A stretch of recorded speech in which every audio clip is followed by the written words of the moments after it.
好来，乡亲啊，继续要来讲台北市的双城观光巴士，有高达8成的人客源拢是外国来的观光客。因为新冠病毒的关系，边境也未开放，外国客无法度来。这个台北市的观光巴士生意是有够歹。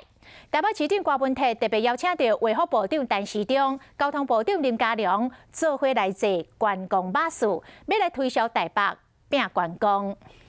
过来全面大解放满一个月，卫福部长陈时中、交通部长林佳龙特别甲台北市长郭文泰做伙坐观光巴士，要杀观光。国旅啊大爆发，大家都往宜花东跟南部跑，甚至到外岛去。那我也是推荐啊，可以在像台北、台南、高雄这种有双层观光巴士的城市。好，那时候是解封，那过了满月之后，我们要促进。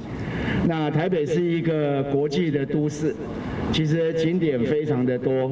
台北市双站的观光巴士，较早主要的客源拢是外国游客，不过因为疫情影响，减一半的班次。为了要求生存，特别找超人气的阿中部长来推销。进前，郭文泰的太太陈培琪捌几下摆批评台湾的防疫工作，所以讲郭文泰甲陈市长因的互动，都特别引起大家关心。